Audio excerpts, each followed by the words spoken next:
आज उपाधि प्राप्त करने वाले सभी विद्यार्थियों को मैं हार्दिक बधाई देती हूँ। ये दिन आपके जीवन में बहुत ही महत्वपूर्ण है, क्योंकि आज प्राप्त की गई उपाधि आपके समाज में एक अलग पहचान देती है। इस सफलता में आपकी योग्यता, लगन और मेहनत के साथ साथ आपके शिक्षकों और माता पिता की तपस्या भी शामिल है। आपको ये स्मरण रखना चाहिए कि आपकी शिक्षा में समाज का भी योगदान है।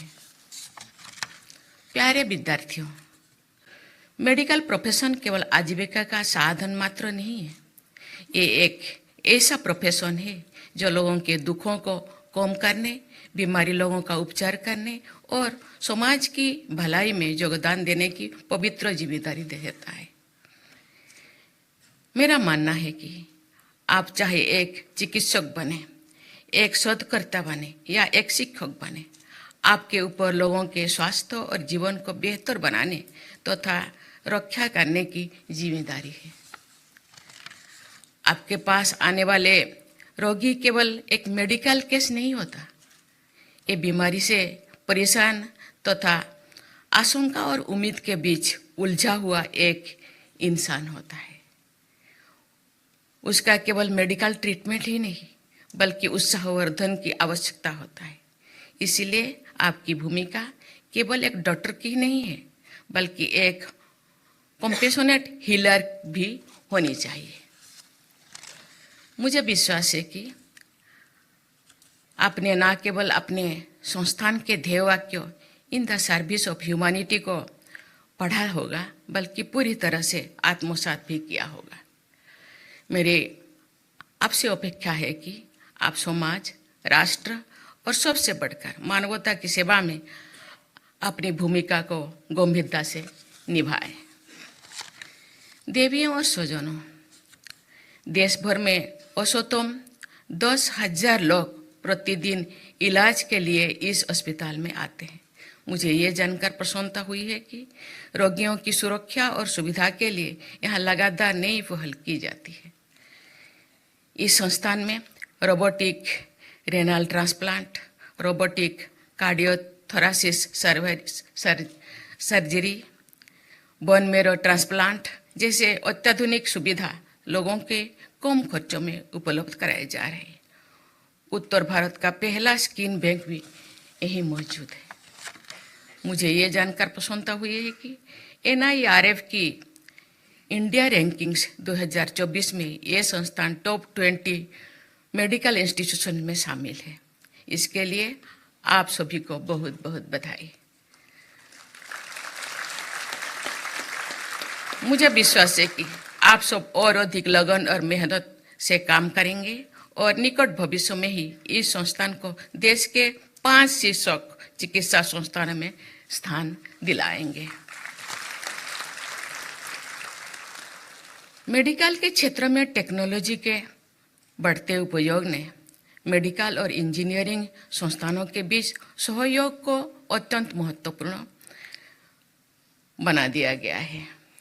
Artificial intelligence, mRNA technology, robotics, 3D bioprinting में हो रहे प्रयोग चिकित्सा के क्षेत्र में बहुत बड़े परिवर्तन लाने वाला है और इनमें इंजीनियरिंग और टेक्नोलॉजी की अहम भूमिका है। इसी वर्ष अप्रैल में मुझे IIT बॉम्बे और टाटा मेमोरियल सेंटर द्वारा विकसित भारत की पहली CAR T सेल थेरापी का शुभारंभ करने का सौभाग्य मिला था।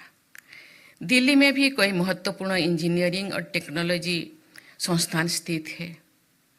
आप उनके साथ मिलकर रिसर्च और इनोवेशन कर सकते हैं। इंटरडिसिप्लिनरी नॉलेज शेयरिंग सबके हित में होता है। देवियों और स्वजनों, हमारे देश में अंग प्रत्यारोपण के लिए प्रतीक्षा कर रहे लोगों की सूची बढ़ती ही जा रही है। इस कमी को दूर करने में कृत्रिम अंगों का विकास और लोगों द्वारा अंगदान करना महत्वपूर्ण है। अंगदान को बढ़ावा देने के लिए इस अस्पताल परिवार में ही national organ and tissue transplant organisation की स्थापित की गई है। ये संगठन अंगदान और प्रतिरोपण के बारे में जानकारी देने के साथ साथ अंग और उत्तक दान में लोगों को जागरूक भी बनाते हैं, लेकिन अंगदान के प्रति आम लोगों में एक तरीके से झिझक होती है। इस झिझक को दूर करने में डॉक्टर्स की बहुत ही महत्वपूर्ण भूमिका है। आप लोगों को अंगदान के महत्व को बताकर उन्हें इन पुनीत कार्यों के लिए प्रेरित कर सकते हैं। देवियों और स्वजनों, स्वास्थ्य को सबसे बड़ा सुख माना गया है। कहा जाता है पहला सुख निरोगी काया। हमारी परंपरा में समस्त विश्व के आरोग्य और कल्याण की कामना की गई है। सदियों से हम प्रार्थना करते आए हैं, सर्वे भवन्तु सुखिनः सर्वे सन्तु निरामया, अर्थात सभी सुखी रहे और सभी रोग मुक्त रहे। विगत कुछ वर्षों में भारत सरकार ने स्वस्थ भारत के निर्णय के लिए अनेक महत्वपूर्ण कदम उठाए हैं। जैसे देश भर में मेडिकल कॉलेजों की संख्या और MBBS तथा PG की सीटों में बहुत वृद्धि हुई है। सभी को गुणवत्तापूर्ण और सस्ती चिकित्सा सेवा उपलब्ध कराने के लिए नई एम्स स्थापित किए गए हैं। स्वास्थ्य सेवा को अधिक पारदर्शी, सुरक्षित, समावेशी और सुलभ बनाने के उद्देश्य से आयुष्मान भारत डिजिटल मिशन शुरू किया गया है। आयुष्मान वय वंदना कार्ड योजना के अंतर्गत 70 वर्ष और उससे अधिक आयु के सभी वरिष्ठ नागरिकों को 5 लाख रुपए का निःशुल्क स्वास्थ्य कवर प्रदान किया जा रहा है।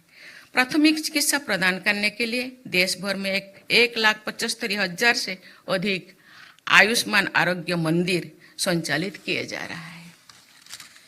सरकार के इन प्रयासों के सुखद परिणाम भी आ रहे हैं, लेकिन इन सभी प्रयासों की सतत सफलता में सभी भागीदारों के सहयोग आवश्यक है।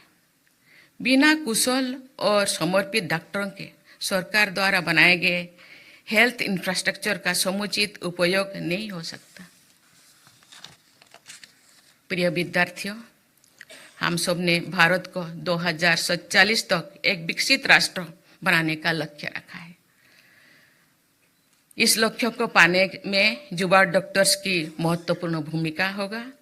स्वास्थ्य के क्षेत्र में एजुकेशन, रिसर्च और एंटरप्रेन्योरशिप के द्वारा भारत को अग्रिम पंक्ति में लाना आपका संकल्प होना चाहिए। मेरी शुभकामनाएं हैं। आपको बहुत बहुत बधाई। धन्यवाद। जय हिंद, जय भारत।